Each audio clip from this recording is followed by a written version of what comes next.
The renowned Stoic scholar Epictetus once remarked, "The secret is to surround yourself only with positive people who inspire you and make you feel your best."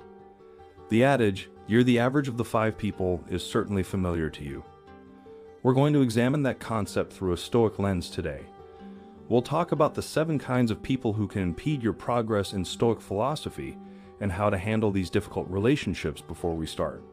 I'd appreciate it if you could watch the video so that you can support me in spreading Stoic philosophy. If you haven't already, I strongly advise you to do so in order to ensure that you don't miss any videos. The first category of people to be aware of is the complainer. We've all had a friend, family member, or coworker who constantly finds fault with everything, be it their job or the food at a well-known restaurant. You may be wondering, why should this concern me? I can choose to ignore them, but it's not as simple as that. Your mental health is drained by constant exposure to such negativity. It's like letting a leaky faucet gradually drain your emotional energy tank. Stoicism teaches us to focus on actionable solutions rather than dwelling on problems. For instance, imagine you're working on a project with someone who is a chronic complainer. Each meeting turns into an exhausting session of complaining without any constructive dialogue. As a result, the team's morale suffers and you're distracted from finding actionable solutions. The third option is to move the topic to something more productive, to quote or to direct the conversation toward solutions. Marcus Aurelius, "You control your thoughts, not external circumstances. Realize this, and you will find strength." This timeless Stoic wisdom encourages us to guard our mental peace diligently, ensuring that the negativity from chronic complainers doesn't deviate us from our Stoic path of resilience and virtue. Type of people number 2, the drama magnet. Imagine you're navigating your life as if it were a ship sailing through calm waters, but then you encounter the whirlpool known as the drama magnet. This individual seems to have an unending series of crises, conflicts, or controversies, and like a whirlpool, they have an unsettling ability to suck you into their vortex of chaos. You might initially find yourself attracted to the drama magnet's energy, mistaking it for passion or excitement. However, you'll soon realize that being in their sphere is like navigating a ship through a storm, exhausting and dangerous. Now, what makes dealing with drama magnets so tricky is that their crises can often feel like your own. Their chaos is infectious, and you might even find yourself embroiled in conflicts that you had no initial part in. Let's take a practical example. You have a friend who has frequent fallouts with others in your social circle. Today they're not talking to Sarah. Tomorrow it's Tom. Your friend comes to you for advice, but you notice that this cycle never ends, and suddenly you find yourself also at odds with Sarah or Tom because you tried to intervene. In this case, you can employ a strategy called reflective listening. Instead of offering advice or taking sides, mirror their words back to them. For example, if they say, "I can't believe Sarah said that about me," you could respond with, "So you're feeling betrayed by Sarah's words." This technique allows you to provide emotional support without getting entangled in the drama yourself. Another approach, and one that might sound counterintuitive, is to become selectively unavailable. Stoicism serves as a reminder to cherish our time, which can occasionally involve saying no to other people's crises, particularly if they persist unresolved. You should also switch off your phone during specific hours. Create focus moments where you give your full attention to your work or personal growth, and let it be known that you should not be bothered during these times. To paraphrase Seneca, this can be especially useful when dealing with drama magnets. Instead of worrying about what crisis will arise next, focus on the present moment where you are in control. Enjoy your life and don't let other people's drama ruin it. True happiness is to enjoy the present without anxious dependence upon the future. Third category of people. Make it a point to navigate your ship quietly, avoiding whirlpools that could jeopardize your journey toward personal development and calmness. The naysayer.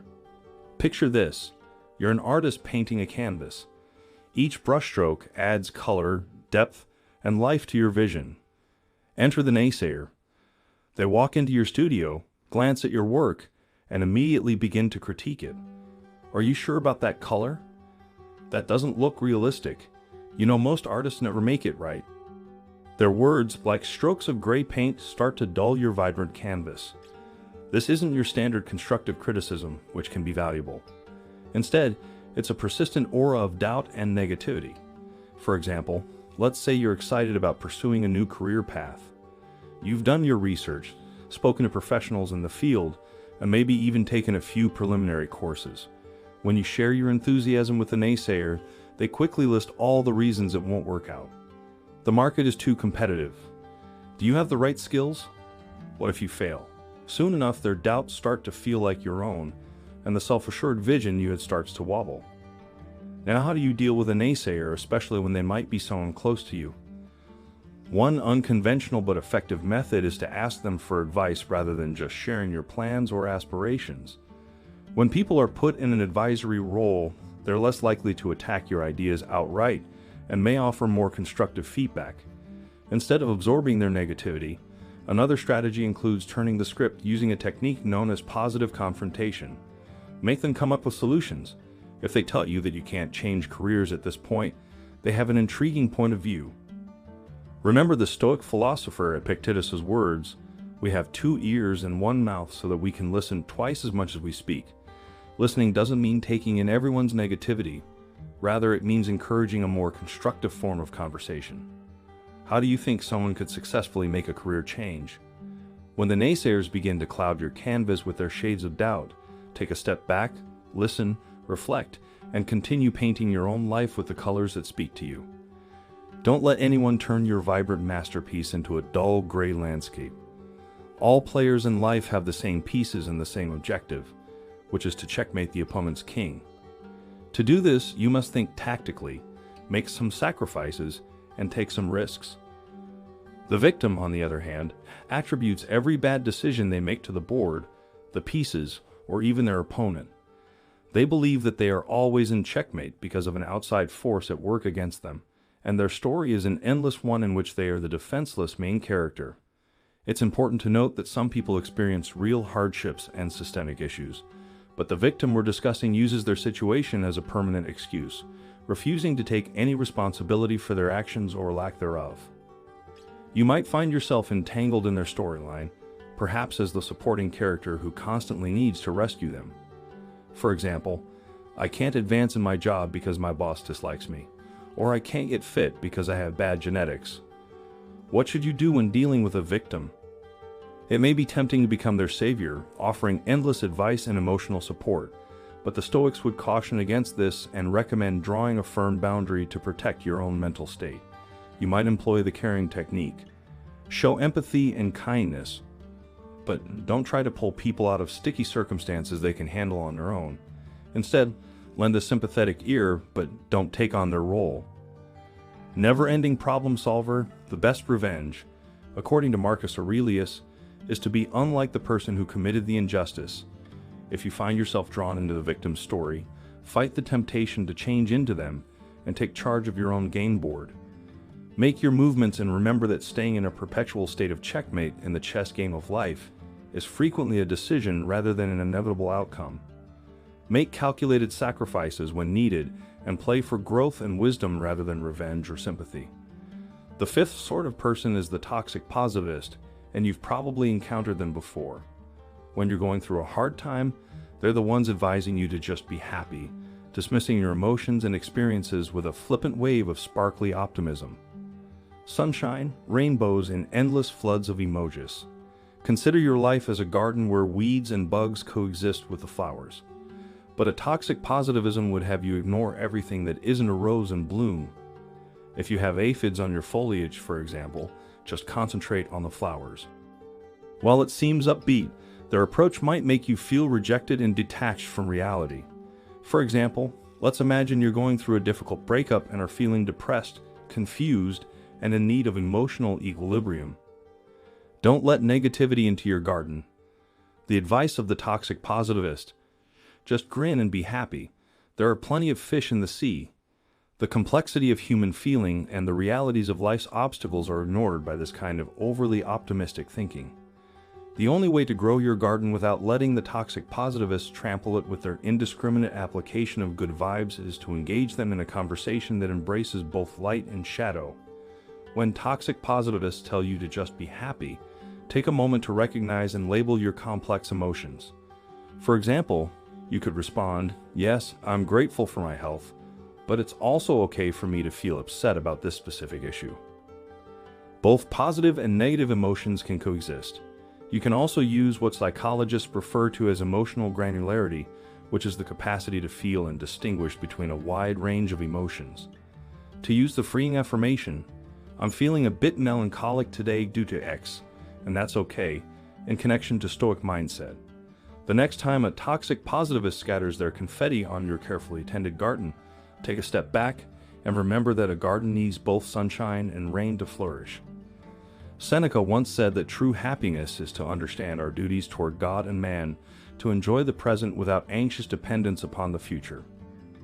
Notice the balance, understanding duties which aren't always pleasant and enjoying the present. A Stoic approach isn't about focusing solely on the positive or the negative. It's about embracing life's complexity with equanimity.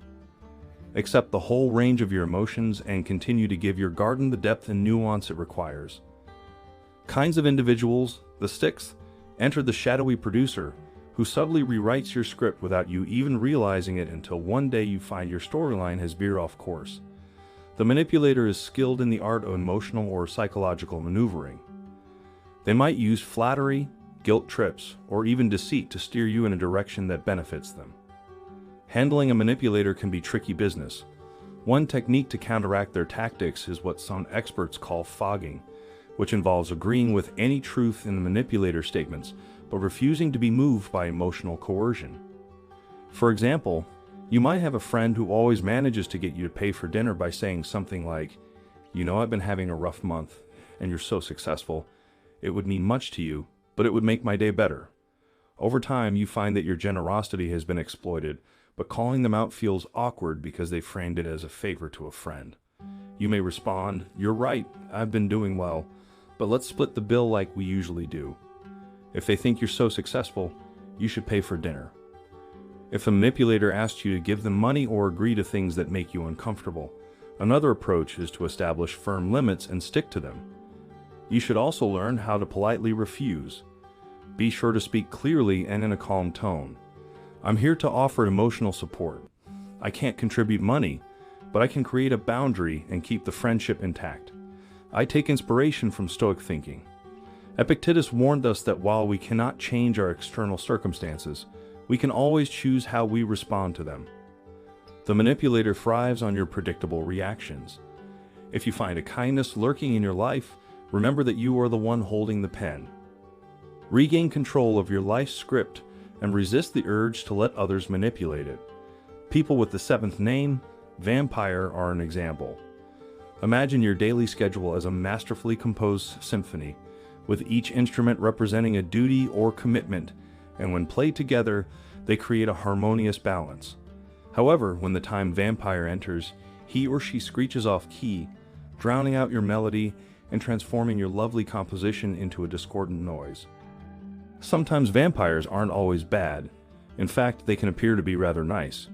What can you do to prevent your symphony from being ruined by a time waster?